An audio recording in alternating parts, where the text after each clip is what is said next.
ফিলিস্তিনের গাজায় সহিংসতা বন্ধে মার্কিন প্রেসিডেন্ট ডোনাল্ড ট্রাম্পের দেওয়া 20 দফা শান্তি পরিকল্পনায় রাজি হয়েছেন দখলদার ইসরায়েল। তবে এ প্রস্তাবে এখনও সম্মতি জানায়নি হামাস। প্রস্তাব অনুযায়ী গাজায় আমেরিকান, ইউরোপ ও আরব দেশগুলো নিয়ে একটি অন্তর্বর্তী প্রশাসন বা সরকার গঠন করা হবে। এই অস্থায়ী সরকারের মূল দায়িত্বে থাকবেন ডোনাল্ড ট্রাম্প। এই প্রশাসন বা সরকারের অধীনে গাজার মানুষ গাজাতেই থাকবেন, তাদের অন্য কোনো দেশে জোরপূর্বক পাঠানোর চেষ্টা করা হবে না। ইসরায়েল উপত্যকাটি দখল করবে না, গাজা পুনর্নির্মাণ করা হবে।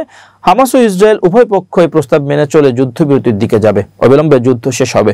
সোমবার হোয়াইট হাউসে দুজনের বৈঠকে এই সিদ্ধান্তের কথা জানান নেতানিয়াহু। তিনি বলেন, গাজা যুদ্ধ বন্ধের ট্রাম্পের পরিকল্পনায় আমি রাজি।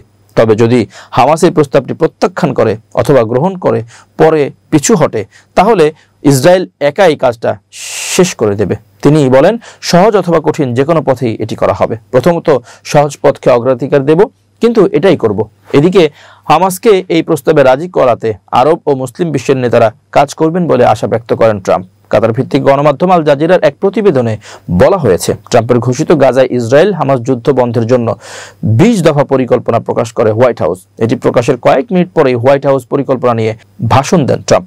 সঙ্গে ছিলেন ইসরায়েলি প্রধানমন্ত্রীও। এ সময় ট্রাম্প জানান, ইসরায়েল সহ অন্যান্য দেশ তার উত্থাপিত কাঠামো গ্রহণ করেছে, তবে এখনও এই প্রস্তাবে সম্মতি জানায়নি হামাস। স্বাধীনতাকামী গোষ্ঠীটি এই প্রস্তাব না মানলে ইসরায়েলের যে কোনো পদক্ষেপে যুক্তরাষ্ট্রের পূর্ণ সমর্থন থাকবে বলেও ঘোষণা দেন ট্রাম্প। মার্কিন সংবাদ মাধ্যম এক্সিওস জানায়, যুদ্ধবিরতির প্রস্তাব অনুযায়ী হামাস সম্মতি জানালে 72 ঘন্টার মধ্যে জীবিত ও মৃত সব জিম্মি মুক্তি পাবেন। অপরদিকে হামাস গাজার নিয়ন্ত্রণ ছেড়ে দেবে।